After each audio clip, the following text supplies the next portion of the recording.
గతమంతా గందరగోళం. నిన్న మొన్నటి వరకు ఎవరి దారి వాళ్లదే. అపోజిషన్ సీఎంను విమర్శించినా, ప్రభుత్వాన్ని ఇరకాటంలో పెట్టినా మంత్రులు రియాక్షన్ అంతంత మాత్రంగానే ఉండేది. కానీ ఇప్పుడు సీన్ మారిందన్న టాక్ వినిపిస్తోంది. బడ్జెట్ సెషన్లో అమాత్యులు చేస్తున్న ఎదురుదాడి హస్తం నేతల్లో జోష్ నింపుతోందట. ప్రతిపక్షాలను ఎదుర్కొనేందుకు అమాత్యులంతా ఏకతాటిపైకి వచ్చారా? ఎవరికి వారే యమునా తీరేలా ఉన్న మంత్రులు కలిసికట్టుగా పనిచేస్తున్నారా? మంత్రుల్లో మార్పు వెనుక మీనాక్షి మంత్రాంగం ఉందా?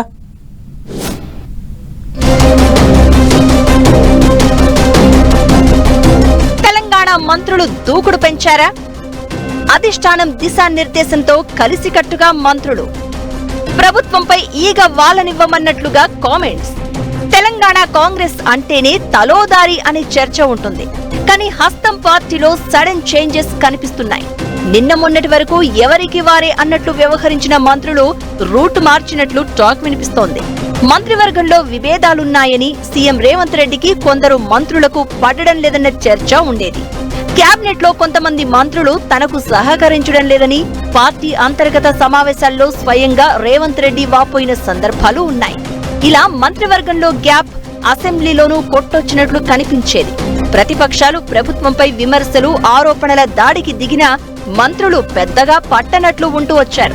తమ తమ శాఖలకు సంబంధించిన అంశం వస్తే తప్ప మిగతా సందర్భాల్లో పెద్దగా రెస్పాండ్ అయ్యేవారు కాదు. ప్రతిదానికి ముఖ్యమంత్రి రేవంత్ రెడ్డి సమాధానం చెప్పుకోవాల్సి వచ్చేది. ఇప్పుడు బడ్జెట్ సమావేశాలను గమనిస్తే పరిస్థితిలో మార్పు వచ్చినట్లు చర్చ జరుగుతోంది. ఈ అసెంబ్లీ సమావేశాల్లో అధికార కాంగ్రెస్ లో చాలా చేంజెస్ వచ్చాయన్న టాక్ వినిపిస్తోంది. స్పీకర్ ప్రసాద్ కుమార్ పై బీఆర్ఎస్ సభ్యుడు జగదీష్ రెడ్డి చేసిన వ్యాఖ్యల విషయంలో ఇది స్పష్టంగా కనిపించింది. సభలో ఉన్న మంత్రులు, ఇతర సభ్యులంతా ఏకతాటిపైకి వచ్చి స్పీడ్ గా నిర్ణయాలు తీసుకున్నారు. ఆ తర్వాత గవర్నర్ ప్రసంగానికి ధన్యవాద తీర్మానంపై చర్చ సమయంలోనూ బీఆర్ఎస్ ఎమ్మెల్యే పల్లా రాజేశ్వర్ రెడ్డి విమర్శలకు అధికార పక్షం నుంచి ధీటుగానే సమాధానం వచ్చింది.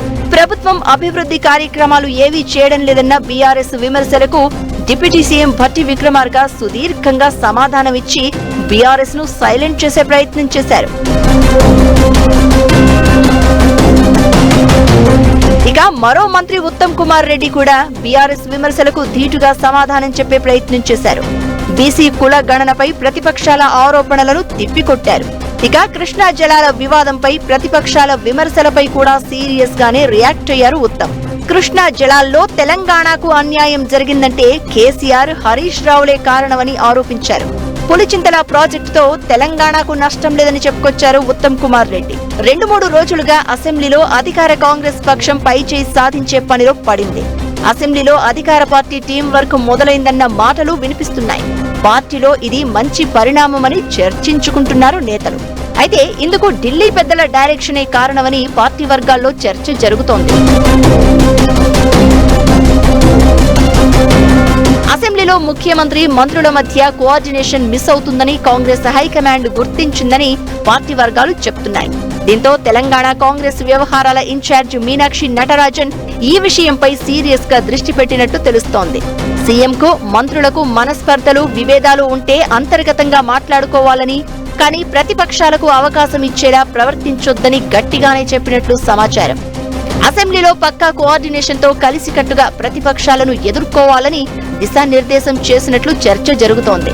ఈ క్రమంలోనే ప్రస్తుత బడ్జెట్ సెషన్ లో అధికార కాంగ్రెస్ పక్షంలో ఈ మార్పు స్పష్టంగా కనిపిస్తోందట.